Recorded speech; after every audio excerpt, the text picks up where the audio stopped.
Morning, and welcome to the Humble Healer podcast with Dr. Quang Lei. And today, I'm gonna do an episode that's probably most difficult for me to do, but I'm doing it to honor the victims of the recent shooting in Rhode Island, and also happen to be the family that I love, the Dorgans. So this episode is to honor and the Dorgans, those that are no longer here with us, and those that are fighting to be here with us, and also those that are left behind, and also to show my appreciation to all those, everyone in the communities, and everyone that's been helping us getting through this difficult time. I have been part of the Dorgan family for the past 21 years, and I've been fortunate to be part of that family. And get to know and love them. And I also want to provide the community the truth about our Dorgans so that there will be no misunderstanding and speculation about this family on the news.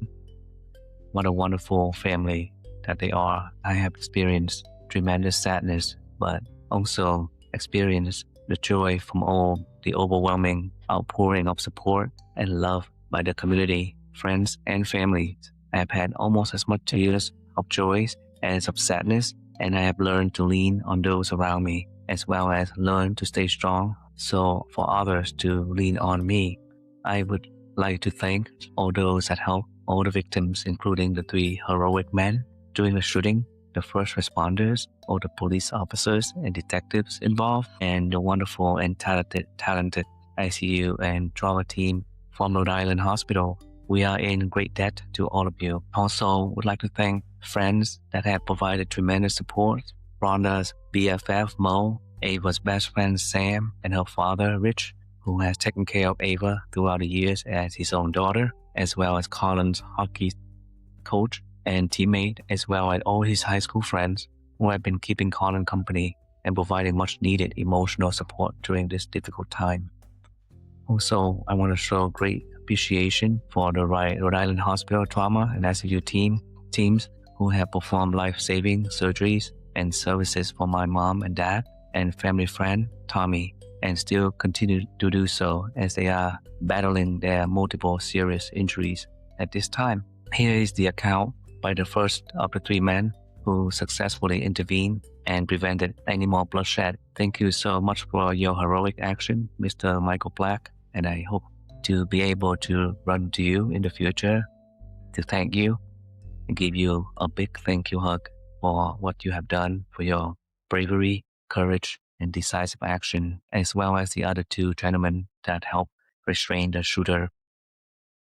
According to Mr. Black, after he heard the shooting starting, he told his wife to run away, and he waited for a clear path to get to the shooter, and he put his hand up to stop the shooter from keeping shooting and got his hand stuck in one of the part of the pistol. So the shooter could not keep firing because Michael's hand was stuck in there, jamming the gun. And after that, there was a struggle, and the shooter was able to push Mr. Black back up in the bleacher.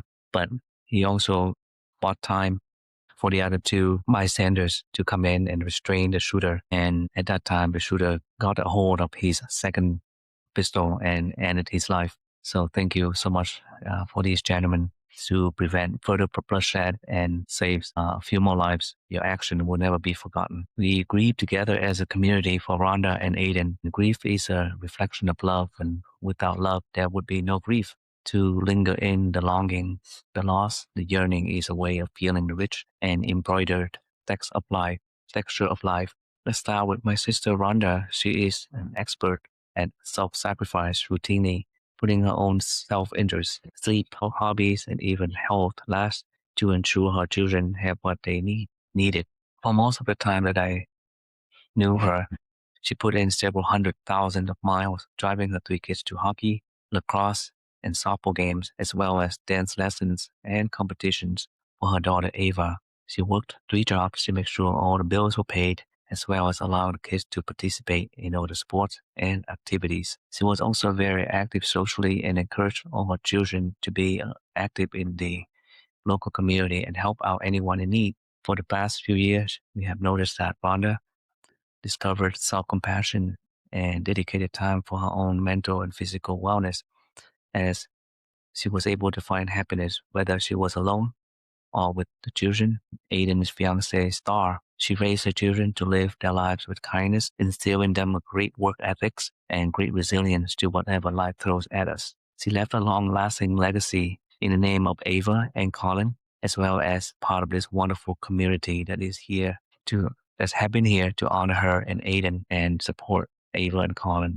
We lost a great mother, daughter, and friend, and we'll miss you dearly. Now, Aiden, I've known him since he was 2 years old, attending my wedding to his auntie. Very cute, energetic, intelligent, and loud, blonde-haired, blue-eyed boy. I remember nicknaming him the blaring siren. During the shooting on his fiancee Star's account, Aiden stood up to face the shooter and tried to protect his mom, Rhonda, grandparents, and his fiancee. And he bought enough time to allow Star, as well as many others, to escape unharmed, as well as gave a chance for the other gentlemen to intervene to stop the shooting and save some other lives. Aiden is the embodiment of vibrant, youthful energy paired with a surprisingly mature, gentle soul.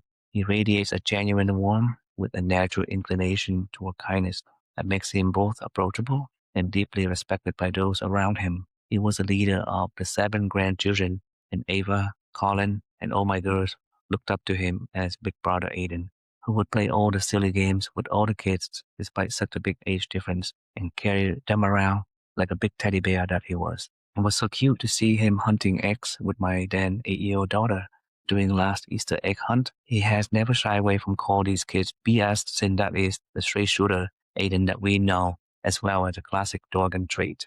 Aiden also possessed a photographic memory and was naturally an accomplished student and young engineer.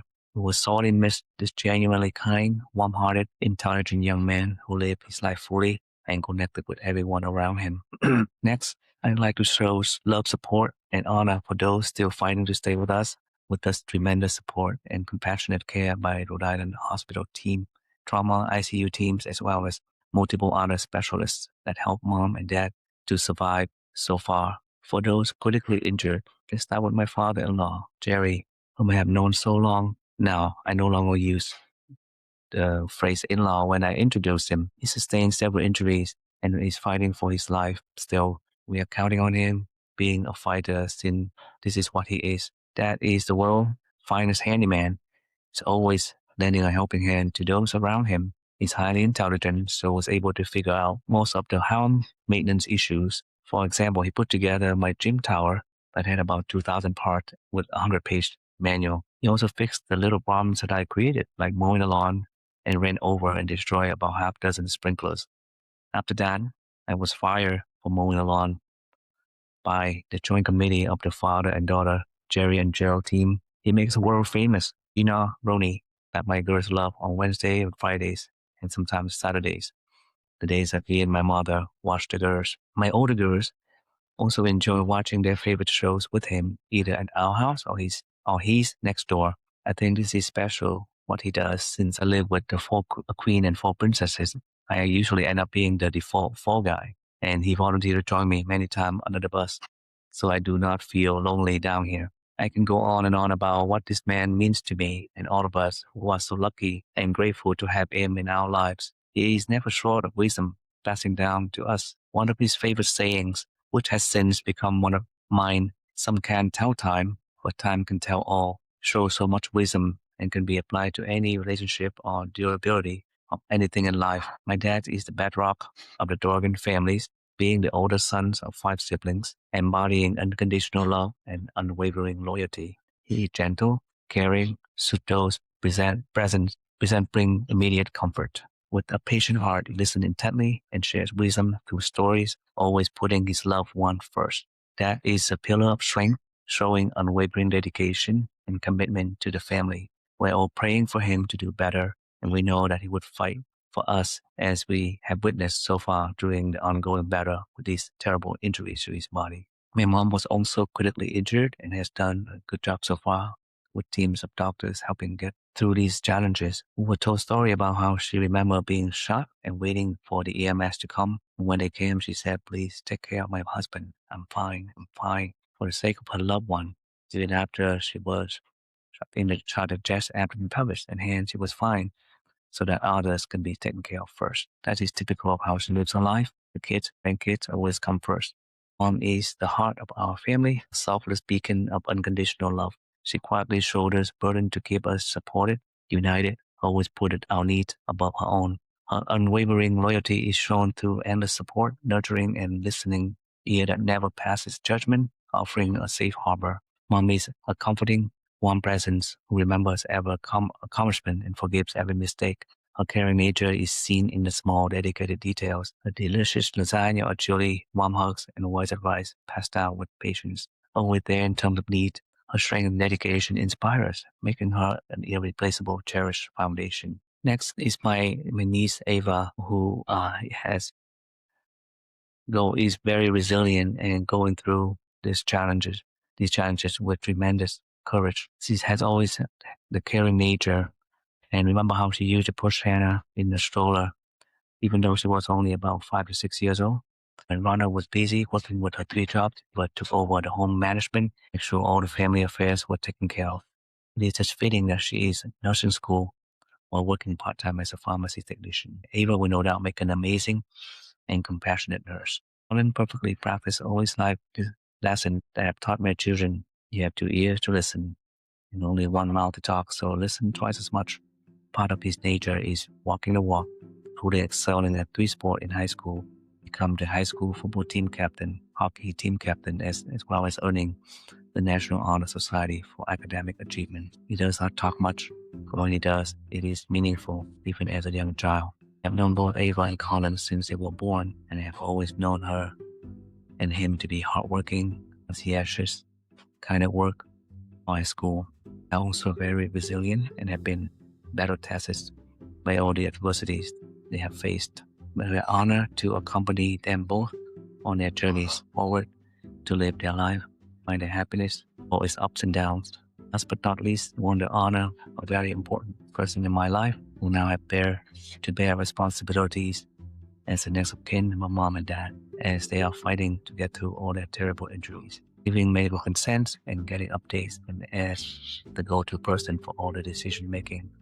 My better half, Jill, now as the head of our own Dorgan clan, being primarily responsible for planning all the funerals as well as ensuring a smooth transition forward for Ava and Colin while being at bedside for both mom and dad.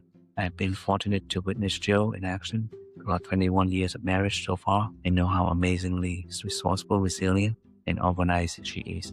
But these responsibilities are a lot for any one person. So I hope we can help in any way to lighten up her burden, and hopefully she will reach out to us to support and give us opportunity to help out whole family get through this ordeal stronger and better. Let's honor all the Dorgans, including those that are no longer here. They are still fighting with us and those that are left behind. We know you are built Dorgan tough, not only because you are resilient, but also because you are not afraid to lean on others, showing others that you are vulnerable and that you are wise enough to know that it is okay that you are not okay. My grandpa Dorgan said, "Ta can heal all as well as it can tell all." To the Strokers, Star, Troy, and Tina, thank you for being part of Aiden's life, giving him so much happiness. Star for being his companion, Troy as a father figure, and Tina for all the tender loving care for Aiden. To Tommy, to Russo, we also think of you and your family and hoping for your speedy recovery. Tommy is a family friend that was also critically injured. Rhonda and Aiden would have loved for you to continue to live your life, find your path of happiness and contentment, kind of happiness that is called eudaimonic happiness that is characterized by self-understanding, meaning, growth, and acceptance, including life's inevitable suffering, sadness, and grief. I implore everyone to seek the path of forgiveness. Through forgiveness, provide a path to healing and freeing us from the past. I implore everyone to find gratitude from the overwhelming support that we have received from the community and all our friends and family, as well as acquaintances. Gratitude connects us all. We choose forgiveness and gratitude. Forgiveness also allows us to take back control of our feelings and fate and set us free from those who hurt us. We choose to free ourselves from the prison of bitterness and anger, with the perpetrator being the jailer. We do not choose the path of self-destruction that anger and hatred do create.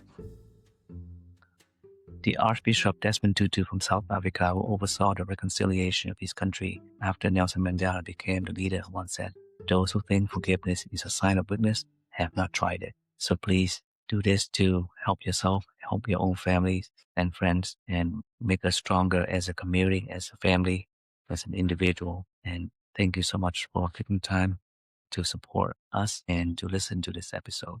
Take care, everyone, and be safe out there in the snowstorm.